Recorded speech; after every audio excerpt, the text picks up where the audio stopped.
get going. My name's Aaron Rasmussen, Sergeant R, Tuolumne Legends, and great to have Jessie Williams with us. And we're going to be basically talking about Jessie Williams' background, what she does here in the county, and future things that we're going to do together. Yeah. So tell us where you came from. Well, so I'm originally from a little town called Marshall in Michigan, right next to Battle Creek, Cereal City, USA. I was supposed to come work in Yosemite in 2002 for a summer, and I never went home. That's how I landed here. So I trained horses in different spots in the on the West Coast, because I was not going back to the East Coast, for 4 years, and I landed in Sonora, the last part. How was that? Did you know somebody in Sonora? I met a guy. Yeah. So you were over in Yosemite, and you're just like, the next best place is Sonora? Not really. So I definitely found out it was not LA. Like, I worked in Burbank for about 5 months. My first winter here, I spent in Oakdale at White Diamond Ranch. And then I went back to Yosemite, and then I was in Clear Lake, and then I went to Urington, Nevada, and then I went to Burbank. And I, somewhere along those lines in the summer, I met a firefighter in Yosemite, and his sister lived here in Sonora. So we decided to settle here. And I had I trained horses out of the Flying R. I was the Western trainer there for 7 years, and then decided to go back to school. And then I was in Merced, and of course, I met a guy that brought me back to Sonora. So here I am. Cool. Mm-hmm. So let's go back a little bit further. I mean, were you like in 4-H? Did you raise with horses? Yeah, I was raised. They're called farms in Michigan. Oh, sorry. I was raised on a farm. I was raised on a 60-acre farm. My mom trained small-time horses. The 4-H and the kind of open division in Michigan is a lot more competitive. Mm-hmm. I find in California, you either kind of do very small, kind of like our 4-H shows, or you're all in. Mm-hmm. And there's no in between. So Michigan has that in between. So I showed the tri-state area. I showed quarter horses. I showed a little bit of the quarter horse circuit when I was a youth. And then, so I moved to Yosemite to pack mules and work at the stables there. And just from there, worked as an assistant horse trainer and then a horse trainer. And all your family still back in Michigan? My mom moved out here with me last year, right before the pandemic. And then my brother-in-law and my sister just moved out a couple months ago. Moved out here. Mm-hmm. Oh, so they live in California. We got people coming to California. Yeah. Oh, really? Yeah. I didn't know that was a thing. Yeah, they're coming to California. They had to convince Taylor's grandparents. My sister is my half sister. They had to convince Taylor's grandparents it was okay they were moving to California because they were moving to a conservative area. Okay. so her grandma doesn't worry as much now. Oh, that's cool. Yeah. So what year did you graduate? 98. 98. Okay. 1998. So yeah, you're a couple years ahead of me. Yep. I graduated in 2001. Rub it in. Yeah. Rub it in. Rub it in that you're younger than me. It's fine. 98 was just a strange time coming off of Clinton. Just seemed like just a different time. Cell phones are starting to come out. Yeah, right? I'm the last year of the Gen Xers. I'm right on the cusp. You're a millennial. Yeah, that's what they say. But I grew up in Tuolumne, and I really feel like Tuolumne is 10 years behind the time. Well, and I grew up. I tell people I'm from Marshall. I actually went to a little school called Olivet, and so I had 97 people in my graduating class. Yeah. Super tiny, and my mom was a single mom. She tended bar at night, worked in a factory during the day, and so we didn't have cable. We didn't have I think it wasn't until my brother went to college that there was a computer in the house. So I'm really I'm that traditional Gen Xer that grew up without the cell phones and the technology and the stuff and adapted to it. Yeah. Well, I feel that way too. I didn't have a cell phone until I got out of high school. Oh yeah. I mean, it wasn't get in the military, get a job. That's like go buy a flip thing. Right. I think my grandpa had an email before I did, and I was like, okay, I guess I gotta give it the time. Should probably do that. Yeah. Your dad, is he still alive? Is he okay? Yeah, my dad's he's great. My dad's in Michigan, and then my dad's family lives in Kentucky. So my dad's name's Beaver. There's Boo, Buzz, Skeeter, and Roy. My grandpa Buck and my grandma Carol, and traditionally they are Kentucky hillbillies, and I love every minute of that. I don't say that in a derogatory way. Yeah. That's who they are. All of my uncles race something, and my dad is the only one that's not a mechanic. He's a plumber. Oh, hey, it's a trade. Yeah, it's a trade. It's definitely a trade. I mean, we kind of obviously you're almost kind of getting into it, like political kind of stuff. Mm-hmm. You're more. Let's talk about that. I mean, you're raised conservative. I wasn't. No, I wouldn't say that. So I was raised. My dad's a blue dog Democrat, that traditional blue dog Democrat, and. But back in the day, it was whether it was a blue dog or a red. Right, It seemed like there was. It was still a lot of things that we could agree on, and we had. But I think you and I have a lot of things we agree on. Yeah. Right. It's probably where it comes from, right? Right. And you always got along. You know what I mean? There wasn't.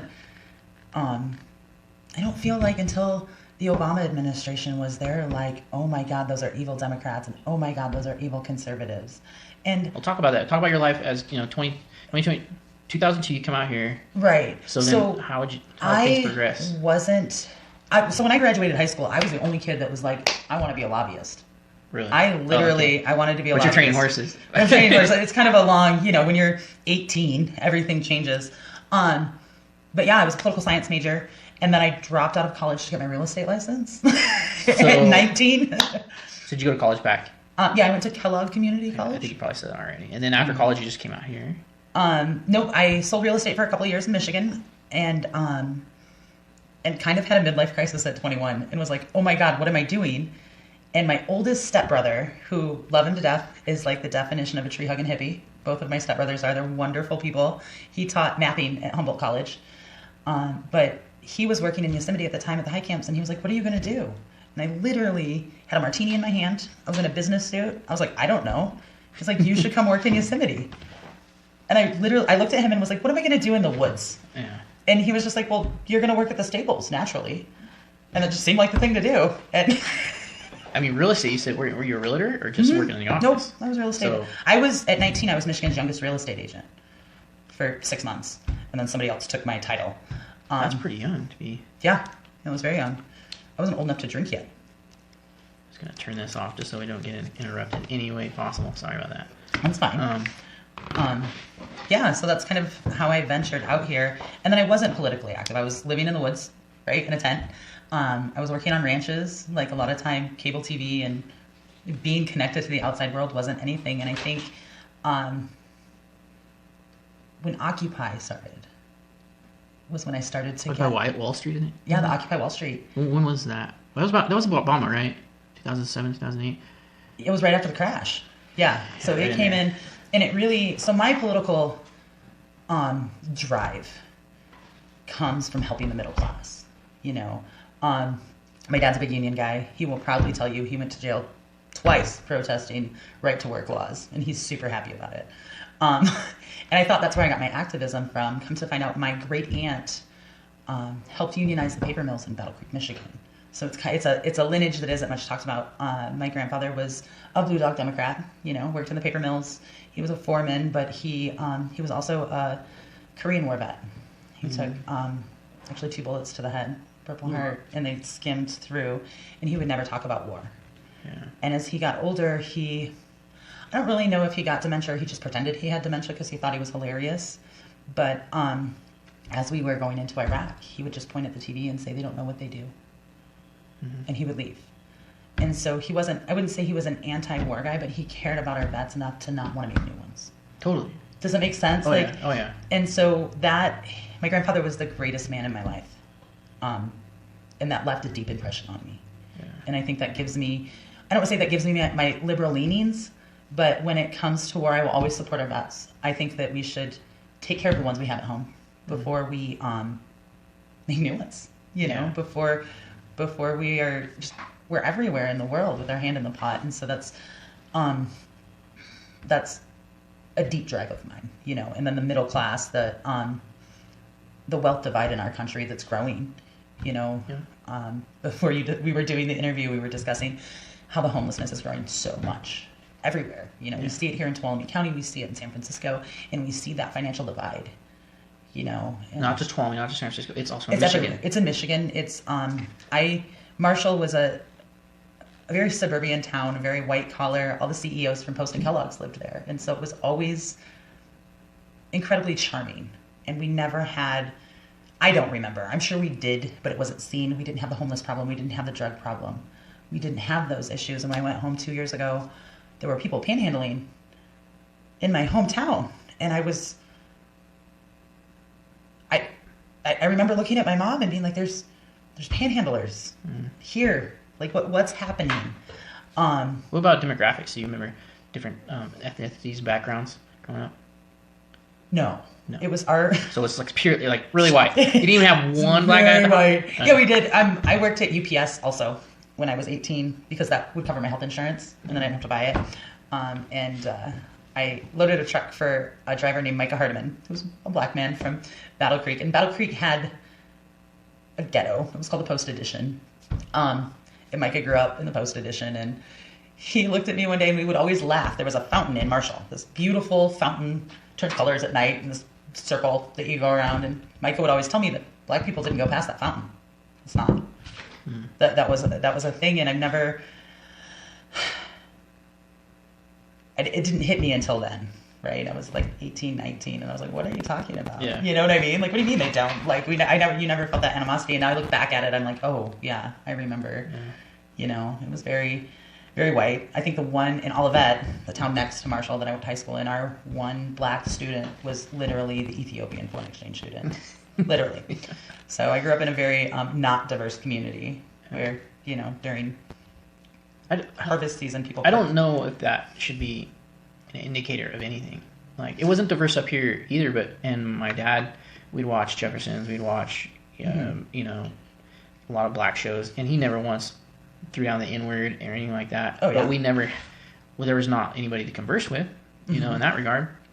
So... I think it's an exposure to different cultures. Like, not that it made me wary of different cultures. I think me my internal drive, it makes me interested in different cultures because I'd never eaten Indian food until I moved to California or I thought ramen came out of packages. You know what I mean? I'd never, so it made me curious about different cultures and ethnicities. It never made me wary of them. Yeah. Well, I mean, for me, we only had one token black guy in the high school, and he was always down at the basketball court. No big deal. You know, like, that's where he felt comfortable and took nothing to. And then I got in the military, and it was like, not even in the first week or two, because males were divided by females, and all the males, whether black, Mexican, or whatever, we all got along. Then all of a sudden we get to basic training, we throw in the females, and it was just like all the birds of the same feather flock together. And, weird. And then it was like me against you, and I was like, what? Like, this is not who I am. Right. I don't have nothing against you. Why are you mad at me? Because I'm white? I mean, like, I don't get this. So I was 18 too. I was like, I don't understand what's going on here. Right. So then as we look across the spectrum, and like, this is, say, places in California. I'm just throw it out there, Bakersfield. Seems like there's a lot of racism down there. But it seems like these areas that have this racism is that there's all these different ethnicities, and then all of a sudden people form gangs or whatever, and then start this hatred, I guess. Yeah, maybe working in the industries that I've worked in, I mean, except fitness, but I live here, I don't know that I can speak to that. You know what I mean? I've never really lived, oddly enough.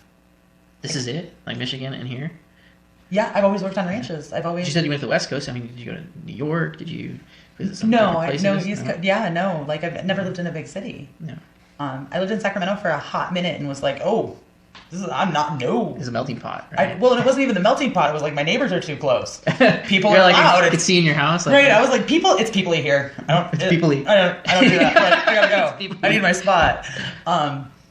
Yeah, I'm not a city person. Like, I like to go visit, but I'm not hanging out there. I don't even like to go visit anymore. I mean, going to San Francisco growing up, we go to the baseball game. It was like a huge endeavor. You know, like, wow, we're going to San Francisco. This is so fun. Now it's like, do we have to? What? Is there any way we can avoid this place? Like, right. But I think, back to the political end of that. So you're up here. You met. Is it your husband now? Yeah, Brian.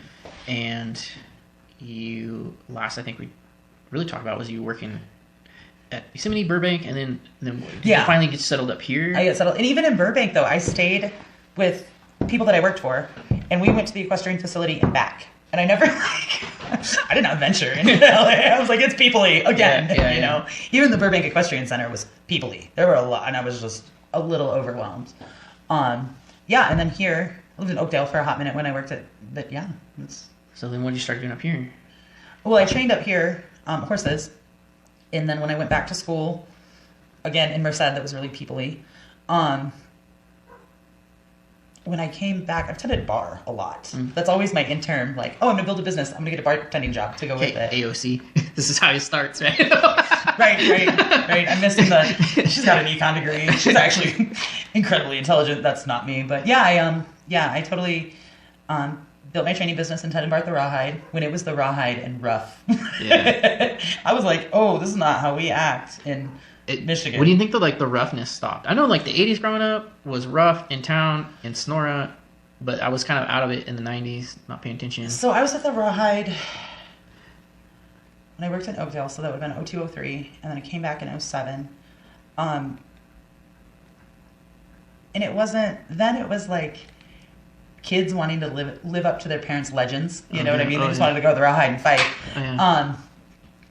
So it must have been before that it was, You go down there now often? I'll go see Brett and Amy. I mean, they're wonderful people. Yeah. I know Big Joe's been doing stuff down there, open mics on Wednesdays. Yeah. I've kind of grown out of the bar scene. Once you tend bar for so long, believe it or not, I'm socially awkward on the other side of the bar. Yeah. I don't know how to talk to people because it was always, hi, how are you doing? Oh my God, it's I have to talk to you. I'm serving you a drink. Right, but then I could be like, what can I get you to drink? And then I would go away, and then I would come back, and then I would go away. Like, I don't know how to carry on a whole conversation in a bar. Like, I need to be going to do something for people. It's super weird. That's me. So then going from bar to, you told me a little bit, how do you get going into the Democratic Party? How do you start? How did I get involved in the Democratic Party? So during Occupy, like I drive by and wave on my one trip to the grocery store a week from Columbia and honk and be like, yeah, and I started to delve into news and things. I went to a couple, you're gonna laugh really hard.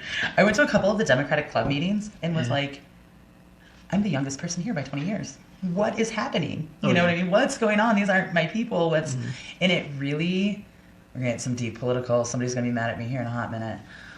When Trump was elected, Democrats came out of the woodwork and we found our people, you know what I mean? And then, it was really Trump's election that kind of brought that activism out. This is all perspective, just my perspective, your perspective. Like you say, the Democratic people's come out of the woodwork. Like, I kind of see that too on the Republican side, but it was not like, no, we're over here. Like, we're out, but we're not in the club. Got you. That's how I feel. Because the same, I don't know the board members that directly at the Tuolumne County Republicans Party, but it's the time I did go, and what I have seen is they're old too. But there's no connection hasn't been made. Right. I mean, yeah, we got Anaya, but it's not like guys like Anaya are showing up to the meetings. Yeah, but so, I mean, the Republican Central Committee and the Republican Party here has run the show for a long time. You've got Handel, you've got Rutherford, you've got, you know what I mean? Like, the Frasers, and it's old. Do you feel like, is there not, regardless of age, do you feel like you're a team or you're cohesive? Because I don't feel that on this side of the aisle. Democrats are never cohesive. Liberals are never cohesive. Yeah. So there's a saying in political organizing that Democrats fall in love and Republicans fall in line. And the more I work in organizing, it's true. It's incredibly true. And when you talk to other organizers, we just laugh at each other because we're like, it's like herding cats. Yeah. You know what I mean? Like, it's there. And I imagine I go to the Democratic State Convention. I'm a voting delegate for the party. And I sit on the Central Committee now. And I go to, and like, it's just chaos. Like, nobody knows how to stand in the line or go down the right side of the aisle, or, you know what I mean? And I'm sure it's not, but I think of Republican conventions, and I just imagine everybody's wearing at least a tie, you know what I mean, and a nice jacket, and they're like waiting in line, and they're doing what they're told, and they're like, there's like some cohesiveness, you know. But that's just how I imagine it, you know. That might be would you say, like, when you think about Blue Dog, like we talk about, let's go back a little bit. Wasn't everybody? We've jumped everywhere. Wasn't everybody falling in line? I mean, we look at all of our old societies, and even some of the ones I was talking about before, when we talk about Masons or we talk about other social groups, they got traditions. You know, this is how we're going to do it, and this is how we, you know, there's a. Well, and so I feel like, and I feel like it goes back to the middle class and the economy and the struggle right now. I feel like when. It's a different struggle now than it was in the 60s? Yeah. So I almost feel like we got a lot of similarities going on. I think we have a lot of similarities with the race issue in the 60s. But the race back then was like, hey, judge a man by his character, not the color of his skin. Now it's just like, you whites are out. They were just coming out of Jim Crow. And I don't feel like I've never, as a blonde, European, Midwestern girl, I have never felt like, oh, the whites are out. I've never, ever. No matter what convention, you know what I mean? I've never felt that way. I've never had that feeling. Well, I think it's on this side of the aisle, that's the way we're starting to feel. Right, and I think that's an interesting, I mean, when you have Oakland, we're gonna help people that need help, but if you're white, you don't qualify. Like, that is just strictly racist. I agree. I don't deny that, and I don't deny that the system needs tweaking, but we're gonna get some deep stuff right now. Yeah, we could go anywhere. Let's bring it back to some positivity. Right, I think that's a whole show that we could do. Right. Right. In the future, I want to tackle some of those things, definitely. Right. Today, I want to get to know you, get to know us, right. And let's almost even having this conversation. It gives us a way to form our plan going ahead. Right. Totally. Right. I still feel like we're missing a big chunk of you being here in Tuolumne in the late 2000s. That's because the big chunk, I wasn't active in the community, right? I gave riding lessons. I stayed on the ranch. I lived on the ranch that I worked at. Once in a while, I would pick up a side job at Columbia Kate's Tea House, or you know what I mean, or pick up a couple bar shifts or something to help. Can we talk about where you work now? Where I work now, we can totally talk about where I work now. So I own JL Forge Fitness. Yeah. It's a training studio, a personal training studio. I focus on strength and conditioning training. It's set up differently than most gyms, any gym really. So each of my clients, they spend a week with me going over form. I find their weak spots, what parts are cranky, what parts are really strong. And then I build them a program. Every 6 weeks they get a new program. So I build them a program for them. So technically I have class times, but it's just training sessions. And then as you go through your program, there's always a trainer on the mat with you. So it's like semi-private training. And it's really rewarding. It's funny that I went from training horses to training people. And how did that come into be? How'd you get into fitness? So when I was training horses, I rode 7 young horses a day.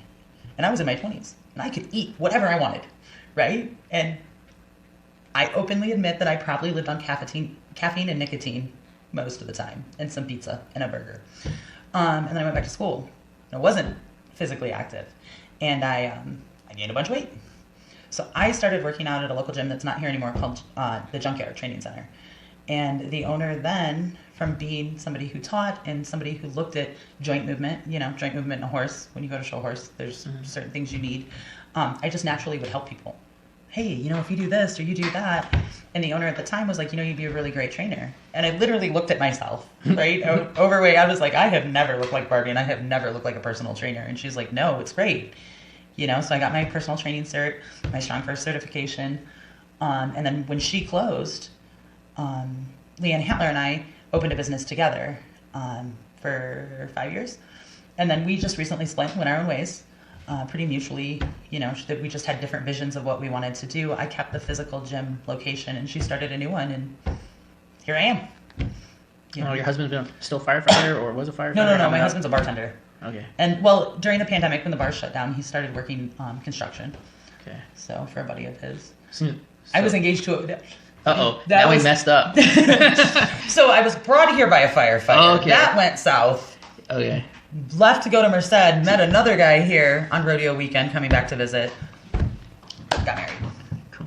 Yeah. So is your husband always been a bartender, or is he the construction? Seems like he's done some construction. He did some construction, I think years. He's always been a bartender as long as I've known him. Until recently. Yeah. Yeah, I bet pandemic was fun. Dude, pandemic was a thing, right? Because my mom gets Social Security too, but she works at a restaurant. She's a hostess. She's a cute little lady that greets you. But we literally all lost our job on the same day. Yeah. Out of nowhere. Can't go to the gym, can't go to the bar, can't go to the restaurant. Right. And that was super humbling. The second time we closed down, we were a little more prepared, but it was raining. I couldn't give riding lessons for a month. And it was the first time in my life I had to go to a food bank. And that's humbling. Somehow we never got behind on rent. We made rent. You know what I mean? But like, yeah, it's a humbling thing for sure. As a personal business owner, how does like EDD work out in unemployment? It didn't. I mean, we ended up having, because they did the small business owner unemployment or whatever. But I have never paid myself. I just kept growing the business while Brian worked, and so he worked at Zane's for a while, and they get paid as independent owners, and that took a while to come through too. And so it was a thing there for a couple months. And then the sun came out, I could give writing lessons, and Brian started helping Tommy, and then the back unemployment for him came through, and, But staying on top of it, I mean, it feels like for most people, I mean, you get in a depressed lull, and it's hard to get out. And like, what are we going to do? I think we'll be dealing with the mental health issues of the pandemic for a while. Oh, yeah. For a while. So I think when early on it was like, okay, everybody's at home, and now there's home issues, people getting divorced or whatever, and now it's I've been around you for a year, like friends or family or whatever, you did stick around. Now you're just done with them. So now it's kind of like, now we're at a different... Yeah, and I think there's been, there was some growth, right? I mean, some people figured some things out, and it was fun. So my mom, have you met my mom? You haven't? Oh, you did meet my mom once. Yes. For a hot minute. She's funny, but she attended bar at night. That's her, like, that's all she knows. To tell my mother she has to be locked in the house, or not locked in the house, but you know what I mean? Like, you can't go anywhere, there's nothing to do. I don't know how we made it. She lives with me now. She moved out here right before the pandemic. That September before the pandemic hit. And she'd like wake up, she'd be like, I'm bored, like a kid would. And I was like, I don't know what you want me to do. Like, I am also bored. Go for, I don't know.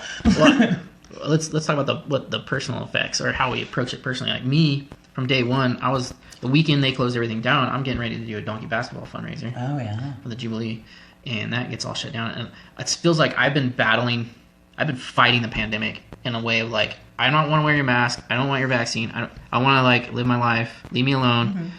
How did you feel about it? After I got over crying and freaking out, because that was a thing, like I just had a meltdown on my floor that day. It was, truthfully, Aaron, it was hustling and figuring out how I was going to feed my family. I didn't have time to be like, I don't want to wear a mask, I don't want your vaccine. And honestly, if my eyeball falls out 10 years from now, I'm getting that vaccine so I can keep my business open at the moment. That's where I am in life. And it was like swimming with water to here for a year, and then when we did reopen, it was like checking the numbers every day and seeing if my gym was going to open. Are we going to go into red? Are we going to go into orange? What are we going to do? Will my clients work out in the parking lot in January? Yeah. And luckily we have a great client base who absolutely loves what we do for them and, carried us through. But it was just a thing, like I'll wear a mask. It was not, if you're telling me that me wearing a mask might keep somebody else safe, all right, I'm good with it. You know what I mean? I don't care. It's a mask. I don't have to put this part of my makeup on. It's fine.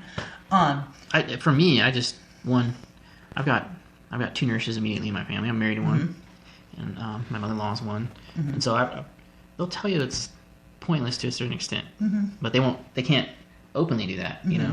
It's like, and then if I have to go someplace or to a business that I really need to go into, like there's no other way I can get my business done, I'll put the mask on, But other than that, it's like, can I get away with it? That's what I've been playing with this whole time. So I did get corona. I think a lot of us did. I really feel like me and my son did early on in January, and I talked to my friends and stuff. And I'm an asymptomatic carrier. I thought it was a false positive, except everybody in my house got corona. You know what I mean? So what time frame? Thanksgiving. So it was like later. So you survived like 8 months of this, and then all of a sudden you get it. Right. Well, because Brian was a bartender, they reopened those bars. Yeah. And the bars downtown, corona's like the least of your worries. Right. Maybe we should add that part. But he brought it home. He was sick for 2 days. Chills, awful. Sorry, but he had the man cold. But it was bad, and I didn't think anything of it because I had went and got tested that Tuesday. He was better by Wednesday or Thursday, fine. So I was like, well, it can't be corona because he's better. He didn't. he didn't, and then I tested positive. My poor mom tested positive and could not taste Thanksgiving dinner. Mm-hmm. She had and that was my big worry, was my mom. She had that deep down rattly for a while. It couldn't taste and smell. And Bryce, my stepson, tested positive for it. But my thing with the mask is because now I know that I'm an asymptomatic carrier, I'm spreading it around like Typhoid Mary. You know what I mean? If that's what I need to do to keep my community safe, keep my friends safe, I feel like it's just such a little thing to do. You know what I mean? Okay, I'm not worried about it. As we discussed, I'm not a super people-y person. Now the pandemic's over, I don't have an excuse to just stay home. So it was more the financial crisis for our family that it caused. Mm-hmm. To me, whether it's COVID-19, whatever you want to call it, mm-hmm. it's a flu. Yeah. So my best friend is an ICU nurse in Michigan. It's a flu, but it's a flu that causes. It's the common cold is also a COVID type cold, but the way it attacks the respiratory system, it overwhelms our hospitals. Maybe not so much here, but I know Stanislaus. I have friends who are doctors, and I think there's a misunderstanding. Hospitals are always overwhelmed. Yeah, but why add to that if you don't have to? I know. Why not take the precautions? That should be on the news all the time. We don't have enough nurses. Hospitals are overwhelmed. Right. Now it's just you only hear about it because it's COVID. Maybe that's added 10%, but they're already understaffed. There's already a problem. Adding 10% to an already problem is a BFD. Mm-hmm. You know what I mean? I know Jenny was she would call me in tears. And that's rough when your best friend from Michigan is just stressed, just overworked, that exhausted. Now I have to go. And they're the only ones there. Family can't be there. Right. Right. And, it's not the mental health cost on our healthcare workers, but we didn't have enough ventilators there in the beginning. We didn't have enough anything. Again, going back to the fact that we are not prepared just to handle what we already have. Right. And then you put 10% on top of that. And again, like I said, if my little part of wearing a mask and maybe not breathing on some wonderful elderly woman in the gas station helps that, I'm cool. That's fine. But even if we look at percentages, flu deaths versus COVID deaths, it doesn't seem right. I don't even know in the numbers now because everything's so misleading or misinterpreted, or how you want to lean it. Mm-hmm. It's I get the feeling it's not as bad when you look at the numbers compared to regular flu. But I don't think we're ever going to know. And me just saying that is going to make somebody mad. Mm-hmm. I just don't really feel like there's any real way to... Because where's the flu now? Is it just always coronavirus? Did we kill the flu somehow? People... I would think that masking... I can't believe an entire country had to relearn how to wash their hands. You know what I mean? But I'm pretty sure there were some people that needed to learn to wash their hands. Right. Those precautions are going to keep you from spreading anything. Be it the cold, be it the flu, be it whatever it is. Yeah. And like I said, it's funny, and I felt this a couple times during the pandemic, going back to that Democrats fall in love and Republicans fall in line. Well, they didn't fall in line with us. Nobody took... No, the Democrats fell in line. And the Democrats were okay, no! We're going to... we're going to do it. And I was like, what? All I had to do was tell you people to wear a mask and you would behave?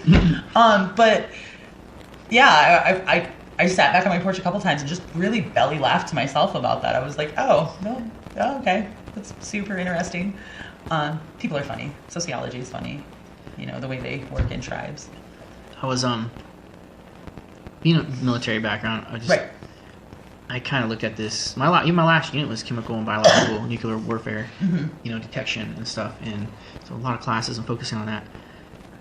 Conspiracy or theory or not, but this is my own personal theory, is I felt it was a purposed virus, especially when you got Trump coming on. China's the bad guy. Oh yeah, watch this. Shut down the world. Trump don't get elected. Oh, it wasn't the Wuhan land. And I sent you a link the other day. I'm trying to. And we talked about this before. Are we ever going to tell China you owe us? Who, Right. No, and I totally. I don't know that it was a conspiracy against Trump, and I do think that had he handled this better, had he been out front. There were some things he could have done. How better could anybody have handled that? There are a lot of reports right now about what was mishandled, what wasn't done. I mean, Yeah. So I feel like regardless whether it was Obama or pick any president, put that guy in a hot seat, you're screwed. Like, this is not a good situation. Not a good situation, but there were believing in science, not denying it, things like that in the beginning could have helped curb this. I mean, any way you look at it. I think the biggest argument for that was like, no one wants to believe Fauci. I mean, you don't need a mask, and then, you really need a mask, but we didn't want to tell you to do it. Go ahead.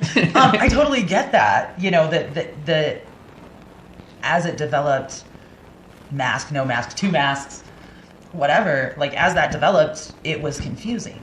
I also get that in the beginning we didn't have enough masks for our hospital workers, so they needed that before we did. Totally. And I totally understand that, and then trying to roll that out in a PR way, but it's just easier to lie sometimes. And the governments do. It's just easier. Other than tell everybody, hey, we all need masks, we don't got enough, so don't, give them to your healthcare worker. I mean, we ran out of toilet paper, for God's sakes. Right. We didn't even talk about that. Right. That was a thing, wasn't it?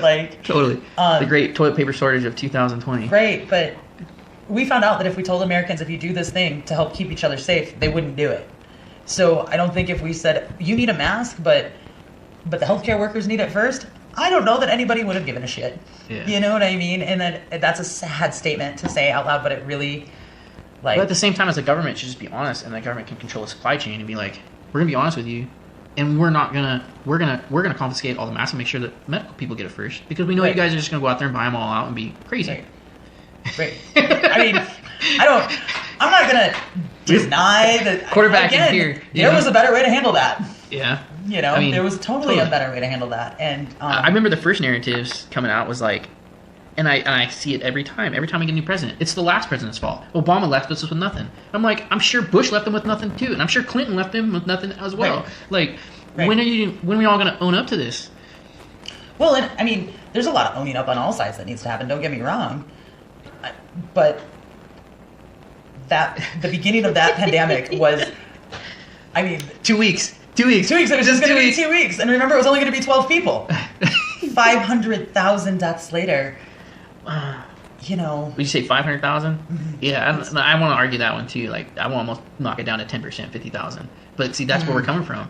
Right. No, I don't think. I mean, no. It depends on where you get your information. It depends on, information at itself has been the enemy and attacking us from both sides. Right. And you and I share information back and forth, and we will. I mean, trust me, you sent me some videos that made me want to pitch the phone question. Might have, and I do believe I had some things to say about those videos. But we'll watch them and we'll talk about it. And I think that people want to sit in their tribes and they want to sit in their bubbles, and they want to. I don't want to sit in my tribe. I don't want to sit in my bubble. Some of the people nearest and dearest to my heart from working in the horse industry are incredibly conservative, and I don't. There are some things that I will never get on board with, and I will never, you know what I mean? But I don't want to lose that friendship. I don't want to lose that. We've gathered cows together. We've bullshit over beers. We've had, and if we don't quit dehumanizing the other side, if we start. But now I think the bigger question too is it us, or is it propaganda from different angles coming at us as a people, as a culture, as America? But we allow it. You want that different, we all know, left, right, center. Whether you want to believe it or not, our media is owned by Saudi Arabia, Australia. You know what? But we allow that to happen. Instead of doing our research, we share a stupid meme that has, that talks about how dumb AOC is. Well, you might not like her politics, but that girl's pretty smart. You know what I mean? I get none of that. I'm sitting on this island. Like, everything I've ever heard or dealt with AOC is just like, look, she's crazy.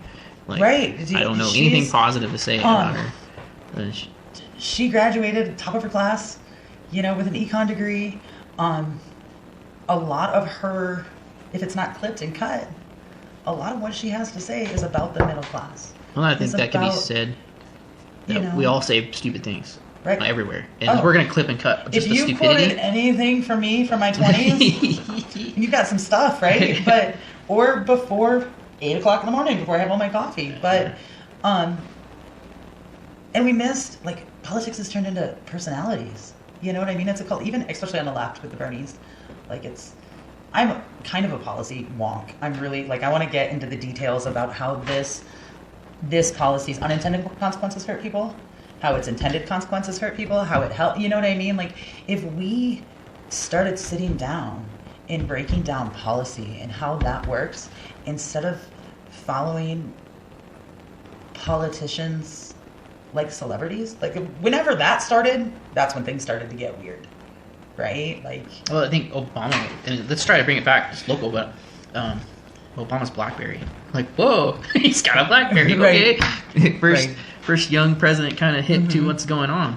And then we got the Trump train just blasted us daily. I mean, yeah, Republican, I to a certain degree, I like Trump, but like every day, everywhere, every time I turn on the radio. Well, and even if you look at the propaganda and the fundraising that he's doing now, it is, I mean, just demonizing Democrats, like those, and we can roll that back into local stuff if we want to go there now. Yeah. So when did you get involved in the Democratic Party, and then we met on the trail back in 2000?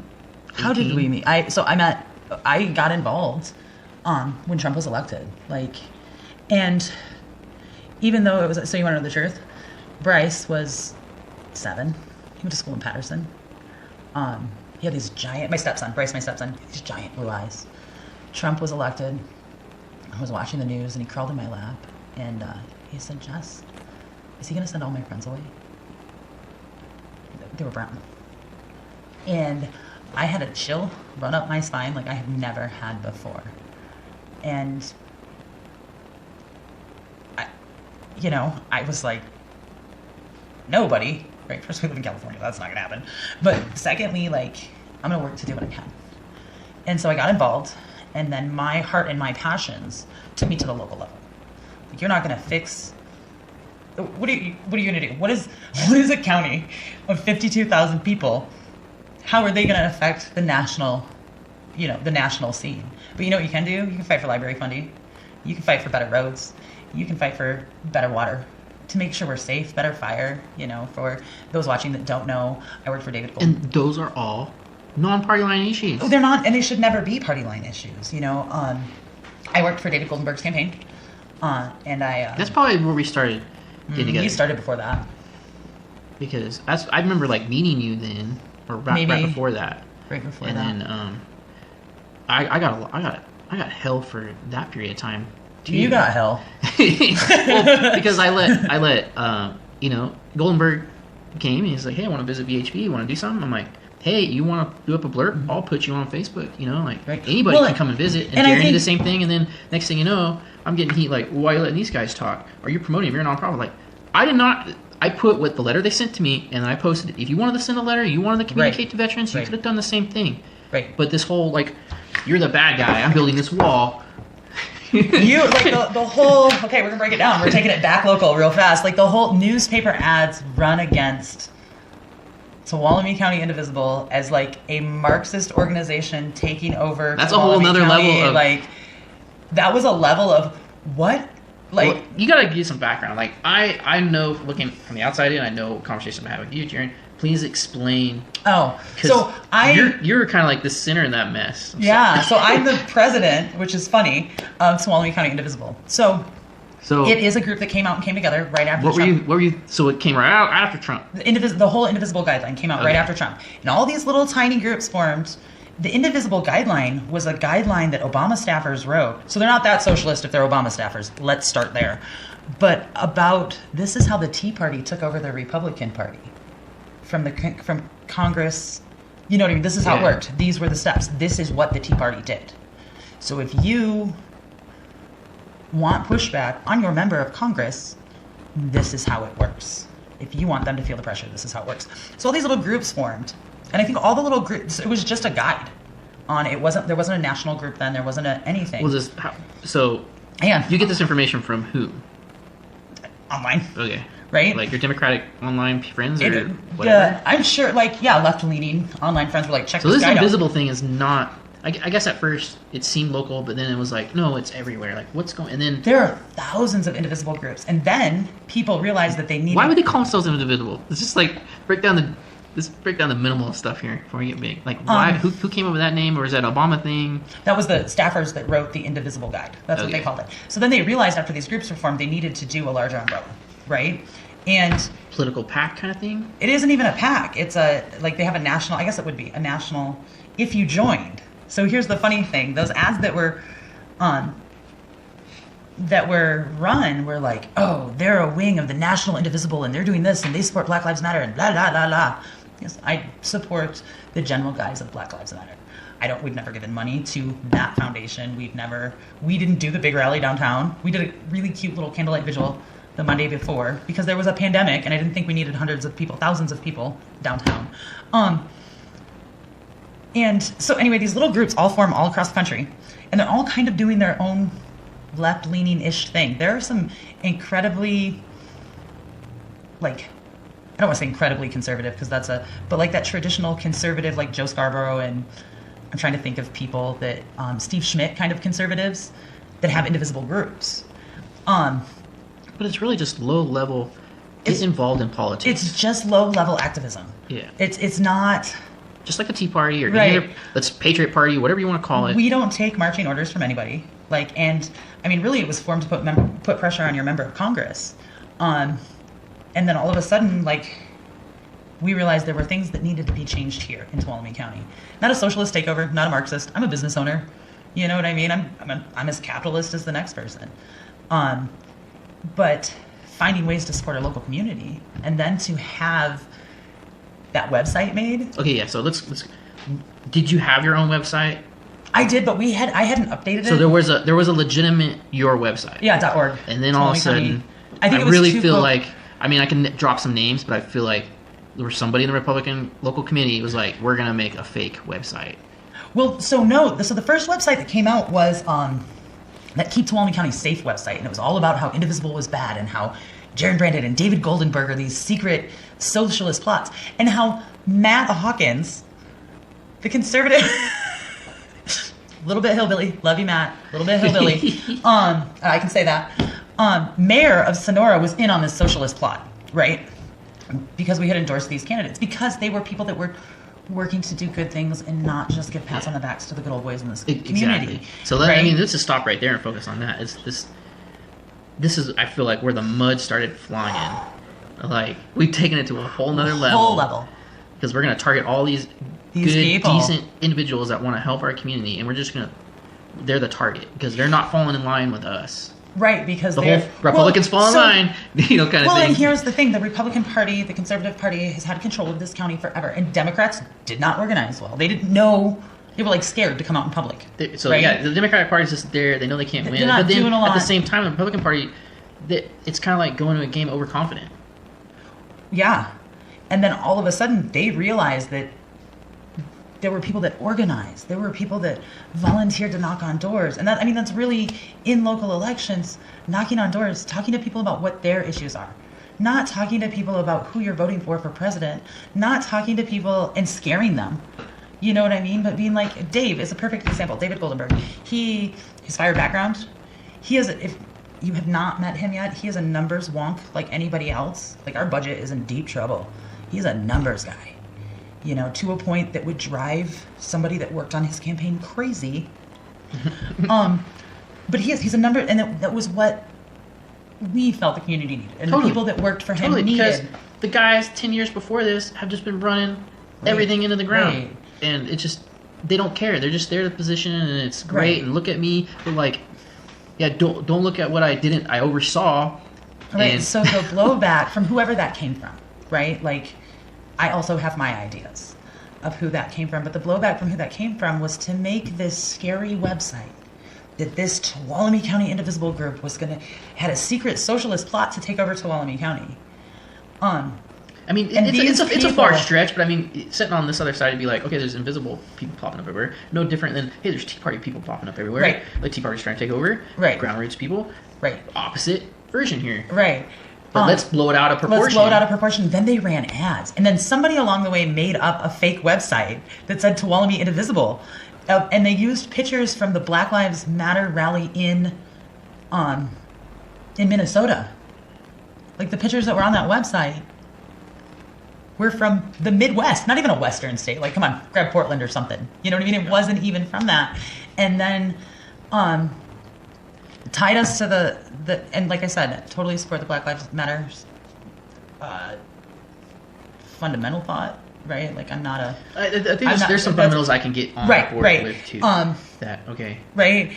And we need to talk about these very public shootings and killing of black men, but that's a whole different, by police officers, that's a whole show. And I'm sure that's one we're going to do.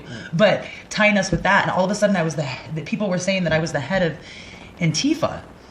And I'm like, I was like, I own a couple black hoodies. I think they say Metallica on them. You know what I mean? But I was like, in my spare time, this is what I'm doing. And funny story to that, one day I was literally looking for my left shoe. Like I had a yellow pair of Vans that I wanted to wear, and I had the right one in my hand, and I was looking for the left one. And I finally folded it, sat down on my bedroom floor, and I just started laughing hysterically. Because that was some mental stress too, on top of a pandemic, on top of trying to help this campaign. I have this left shoe in my hand, or this right shoe in my hand, and Brian was like, what? And I was like, these people think that I've put together a socialist plot to take over the county, right? And I'm not even organized enough to know where all my shoes are. You know what I mean? Like, I was just like, holy cow. Like, if you know me, I'm putting out fires everywhere. You know what I mean? Like, I'm giving riding lessons. I'm running a gym. I'm helping Dave with the campaign. I'm doing this. I'm doing that. I'm a hot mess 90% of the time. And these people are running ads. I'm getting threats to my safety and my life.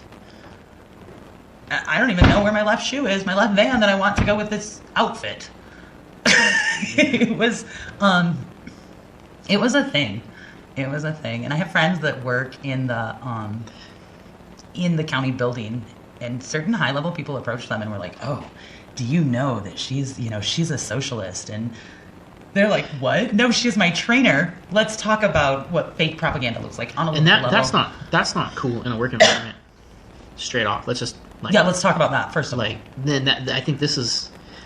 we can all imagine it's on TV every once in a while. You get a big city like, oh, of course there's corruption over in Chicago. San Francisco. Yeah. You know, we typically all get along here in this community. Mm-hmm. This kind of behavior is not acceptable. Right. We don't, as a community, put up with this. Right. And I think those people got what they deserved, and they're not sitting in those seats, as far as I'm concerned, anymore. A few of them. The other thing you had brought up. Right. Now I'm a little bit off track. It was defamation, because this feels like complete defamation of character. Here you are, you're on the floor going, this is crazy. I'm getting death threats and attack, and there's nothing you can do about it. Like what? Nothing. This is what defamation of character is. Why we have laws like this.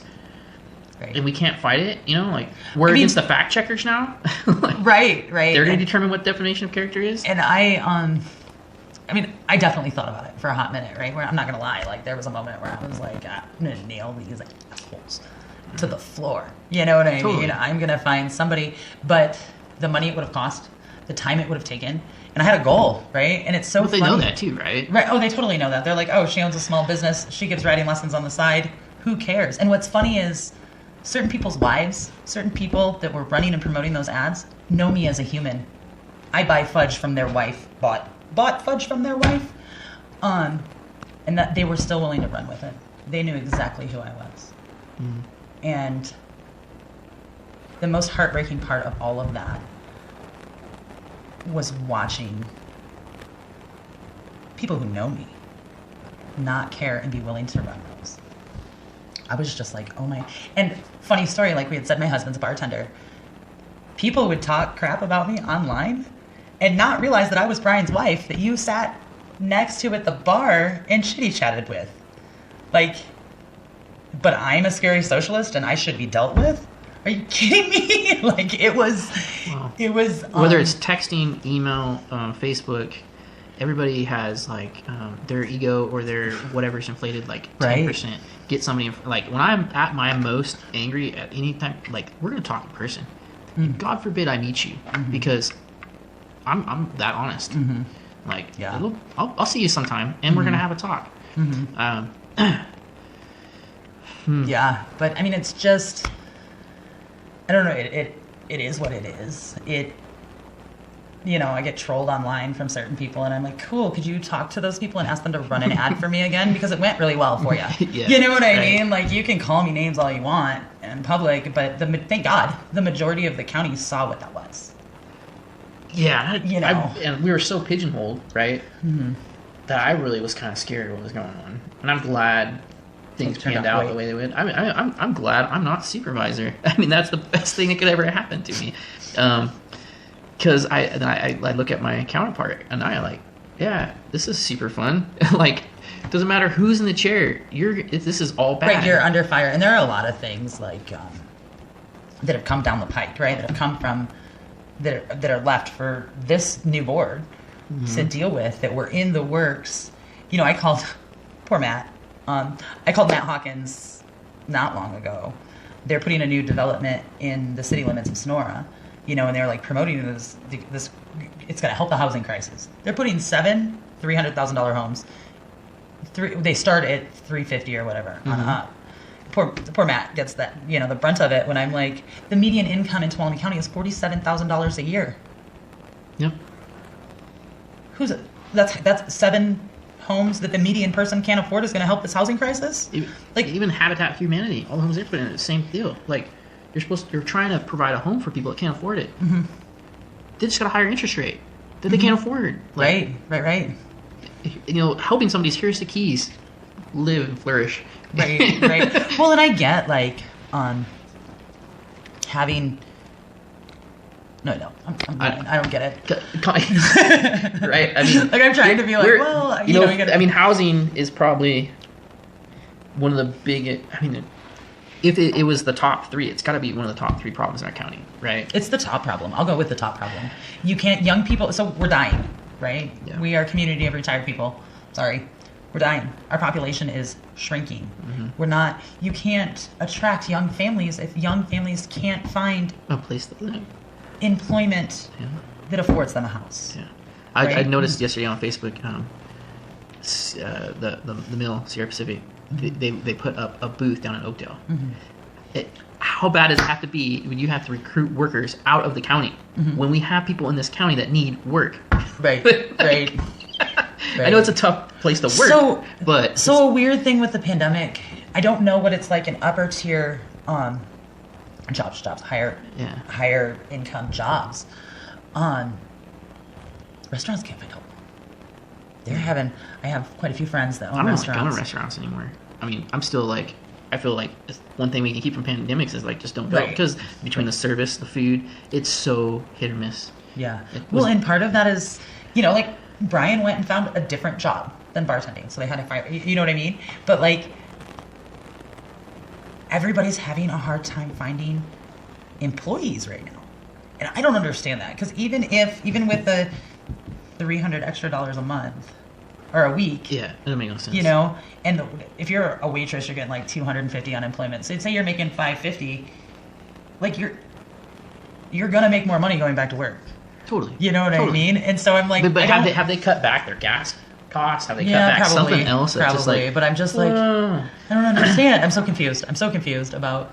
I mean, just for health. I mean, you want to get up off the couch. Any decent person wants to do something, whether it's making hamburgers and feeling successful about that, or just improving your life and somebody else's life. Like, I don't see how people can just sit at home and do absolutely nothing. I didn't during the pandemic. I was like, I feel bad even talking about it. Like, that was one of the best years I've had in many, many years. Mainly because I had a lot more time to myself. I got to inner focus. I got to do some things I've been wanting to do for a long time. Even from an artist perspective of there was some music. I've been listening to a lot more rap lately than I have in a long time. I remember listening to Eminem when I was in high school, and I was like rock and roll back to that. But like, people were coming out and saying things that like, okay, dude, we can connect with this now. This is art. This is real good and bad things going on there, right? And you're on the opposite end of the spectrum. You're struggling to survive. And I knew that was happening too. And that's why I don't like to talk about it, because I know people were so struggling. And I feel like I struggled, but there was so much growth that came out of it that I don't. I don't resent it. You know what I mean? Like, I'm definitely shedding off some old baggage that I don't need, knowing I came out highly focused, like, on what I want, you know, what I want my business to look like, what I want my clients to look like, what, not physically look like, but you know what I mean? What I want that clientele to be composed of, how I want to better help people. So through tragedy comes that focus and that, you know, this is what I want. How I want to better help campaigns. Like, even that boiled down, you know. I think my tragedy, when you say like tragedy or maybe monetary, whatever, business-wise, obviously I had tragedy too, and it was all like super mental. It was like, this country's falling apart. Like, what are we gonna do? Are we gonna have a civil war? Is Trump gonna be like taking over? You know, as soon as the election happened, I like kind of. I even had conversations with you. I'm like, I don't even know if I want to go back on Facebook. There was like 3 months of like, I was like, whoa, what is happening here? Texting you on January 6th, like, what is happening? For some reason, my mom and I were both home.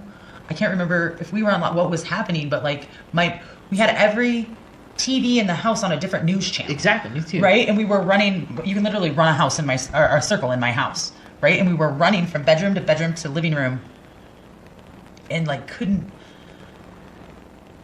Yeah, and I messaged you and I was like, what is going on? What is happening? And yeah.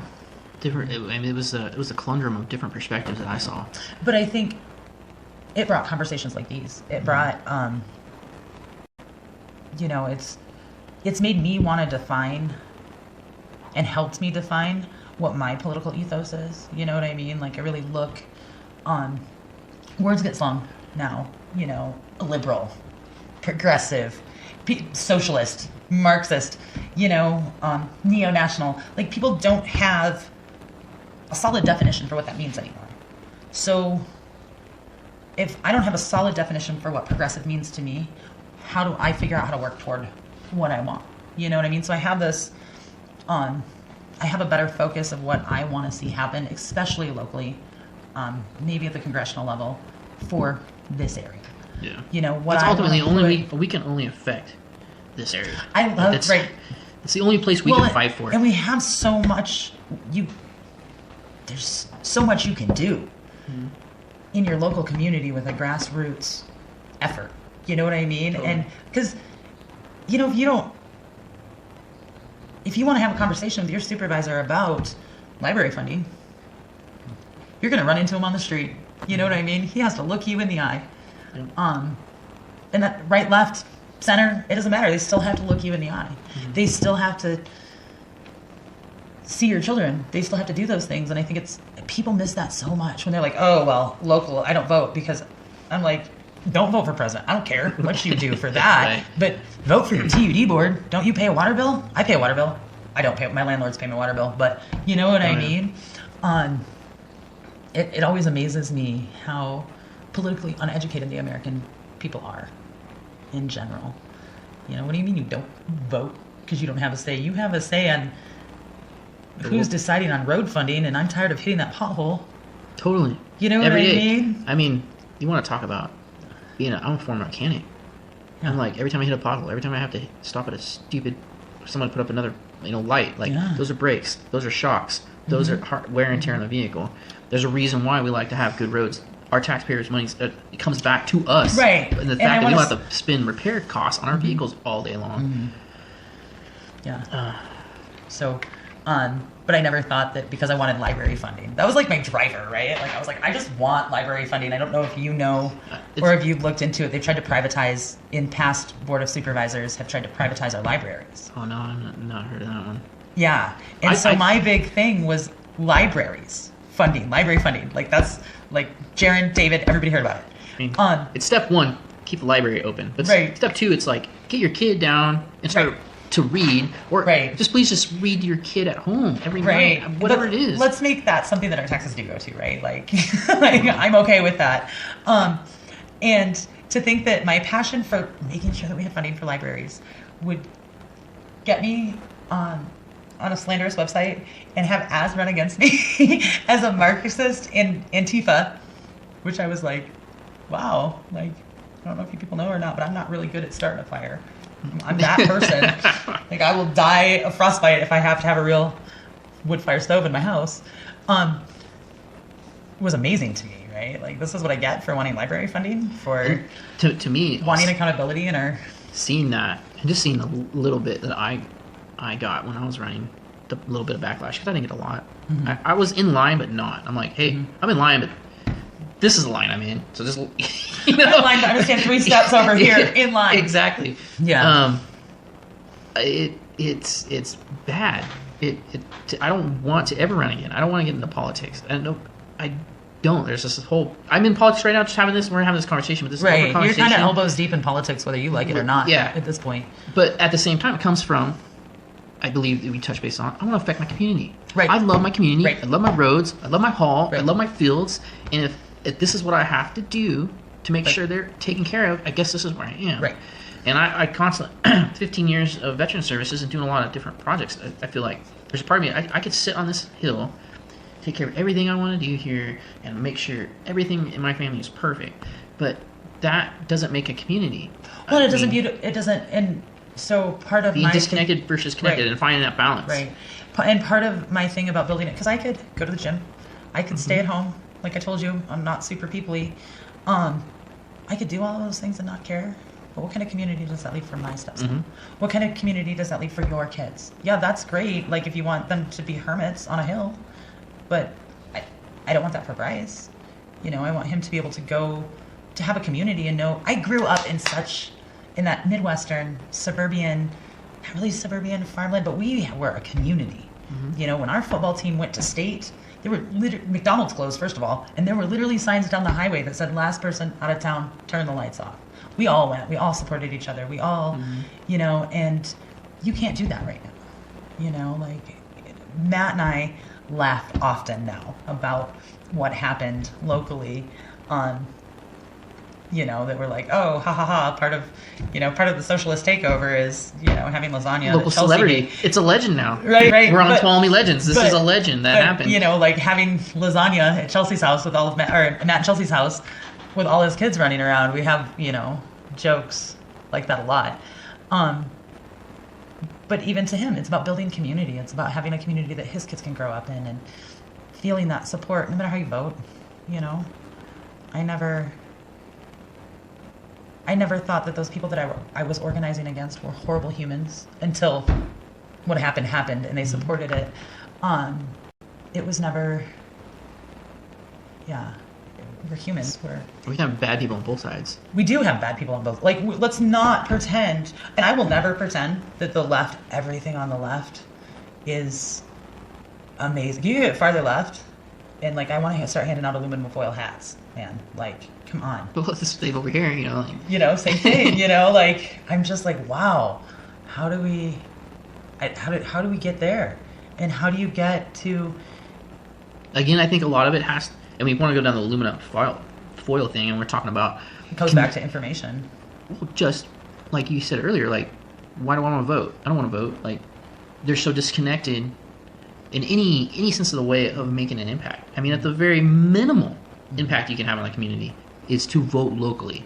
Minimal. Yeah. I'm not asking you to do anything else. And the thing comes in the mail, freaking vote. That's all I'm asking. You know, that's the first step. Right. Anything else, like, talk to your neighbor. You know, read a newspaper. I don't know. Read something else. Read multiple sources. Educate yourself. Read multiple sources. Read the left and read the right. Find that middle ground. Like we all have middle ground. And we all have issues that affect us. Yeah. You know, be it our kids, be it fire, be it, you know, that pothole. I think one of the. You know, every citizen here should be concerned that the water to Sonora lives in a forest that goes down a wooden flume. I'm not, like, let's not scare anybody. I think like... No, I know more about the water in the area because I did natural resources. That's my background, natural resources from Columbia College.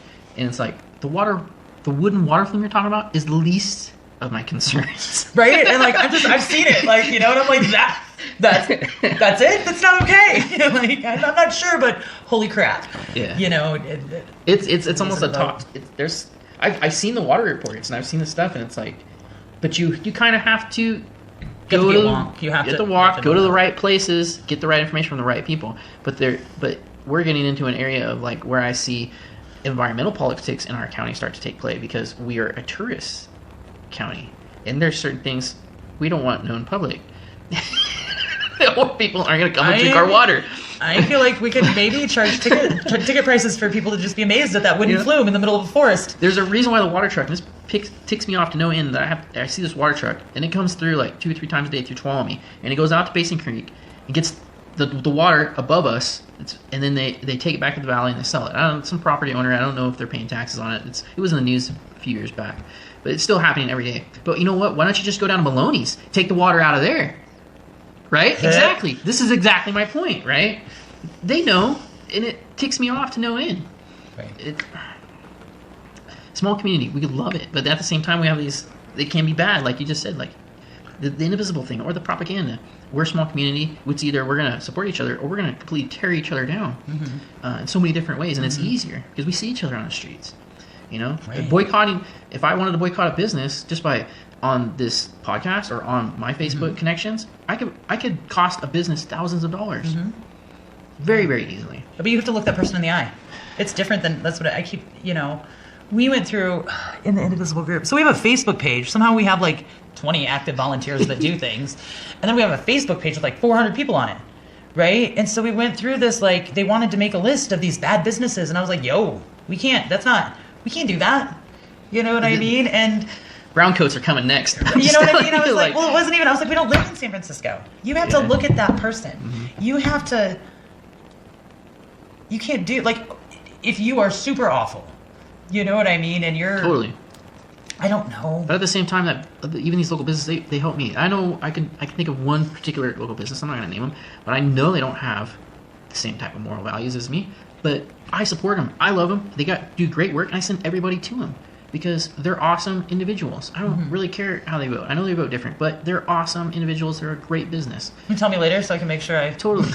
We probably already know. We already know, right? Because I like to. I remember I was specifically in that business, and a wife of one of the guys running, like, started a conversation with me. So you're supporting my husband? I'm like, no, I'm supporting so and so, and she's like, well, he's this and that, and whatever. And I'm looking at the business owner, like, okay, gotta go, see you later. Yeah. Jeez. That was so awkward. That was probably one of my awkwarder moments of dealing with this past election cycle. Yeah, this past election was, I just couldn't. And talking to I have friends that are much better organizers than I am, and much better, way up that like they're working on congressional campaigns, and they're working with the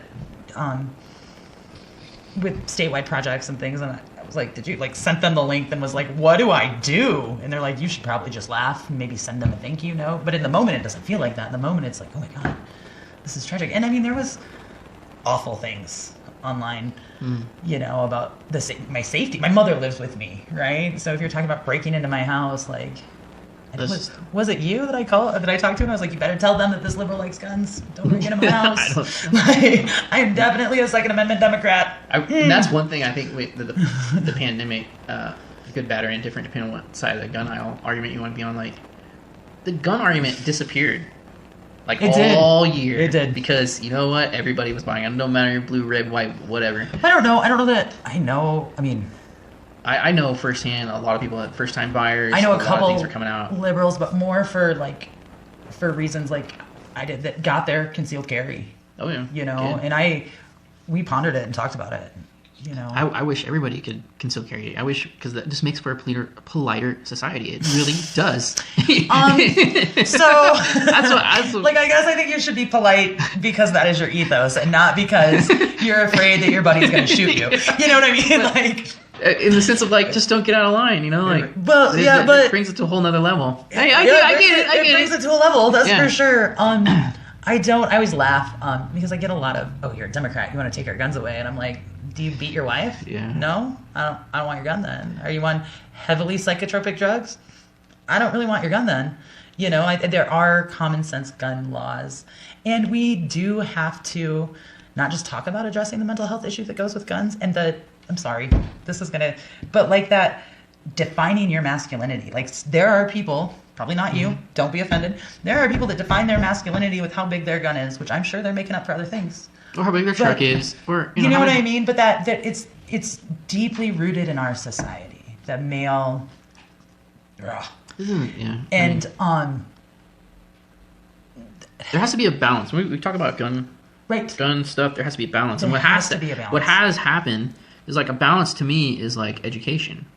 Like the big time about education. Was it you and I that had the conversation? Like growing up in Michigan, you take the first week off deer hunting season.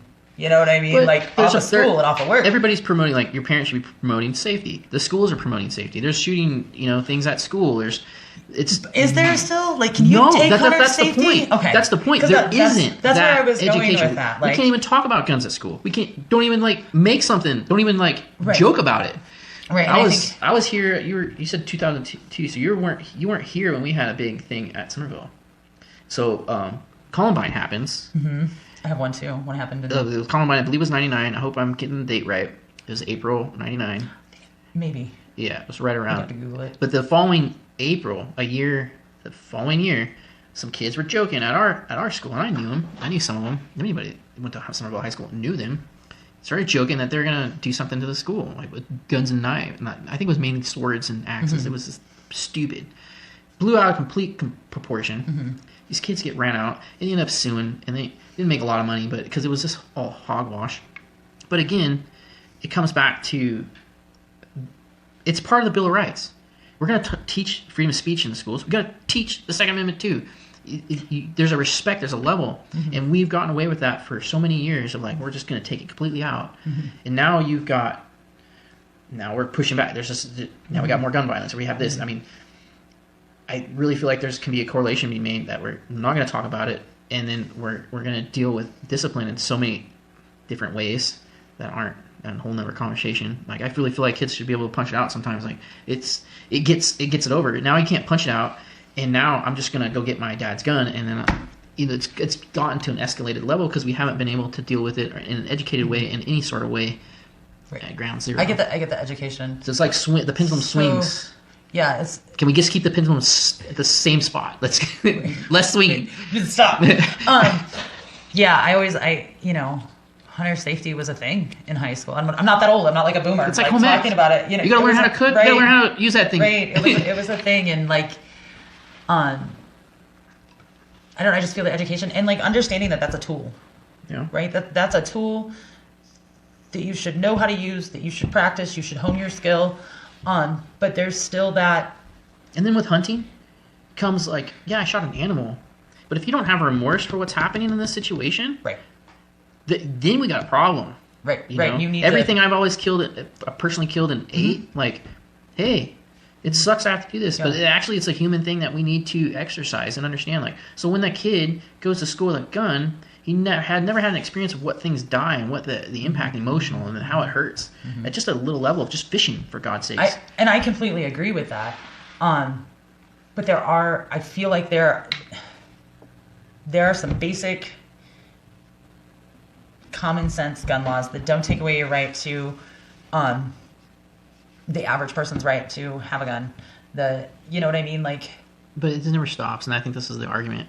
Right, and I think you and I can sit and... It's like, okay, when is the balance? Can we just now stop? Do we have enough gun rules? Now, what's the real problem? Where's our police? Where's the laws in the books that are not being applied here? I'm not saying that we don't have those issues and we need to do that. And I'm not saying... And we need to address some mental health issues in this country, and that goes for gun violence, homelessness, drug abuse, you know what I mean? Healthcare. It all comes back to that mental health issue, but there are some super common sense gun laws that, everybody complains about California's 3-day waiting period, and I'm like, is it 3 days? I thought it was 10. 10 days. I don't. It shows what I know. I just ignore a lot of these gun laws. I get to a point as a gun loader, like I don't care anymore. That gate from the gate on is my property and my castle. And but that's how bad it is. I know that sounds funny, but I don't think I can't keep up I don't anymore. think a 3-day or a 10-day waiting period to get a gun is an awful thing. I don't think a background check at a gun show, making sure that you're not a felon, making sure you don't beat your wife, or. At the same time, I think there's this is one of my extreme feelings. Like, I don't think bad people should have guns, but at the same time, if you paid your dues, you still have a right to protect yourself. There's a lot of felons that get out from, and they could be just carjacking, have nothing to do with guns, but they can't have a gun and protect themselves. As just a human being, you should have a right to protect yourself. I haven't chewed on that really, Aaron. Yeah. I don't have a response. I mean, we for that. talk about voting rights. People that are in prison, why shouldn't they vote? It's their right. That whatever their crime they did has nothing to do with who they vote for. There's just some odd things in America in our civil liberties that we talk about. It's just asinine to me. I mean, this is completely asinine. Everybody has the right to protect themselves. That's pretty much the fundamentals of the Second Amendment. And you can hash it, and you can argue no infringements, isn't there? We have the right to protect ourselves.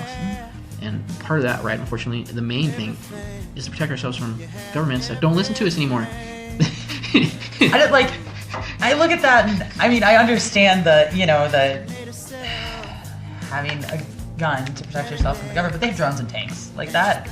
Until I'm allowed to own a tank. You are technically, but I don't know. They've probably taken that away. But back in the day, it was cannons, Yeah, a missile dropping drone. Like, I'm pretty sure I'm not allowed to have one of those. And it's bad people shouldn't have them. Period. And sometimes governments are bad.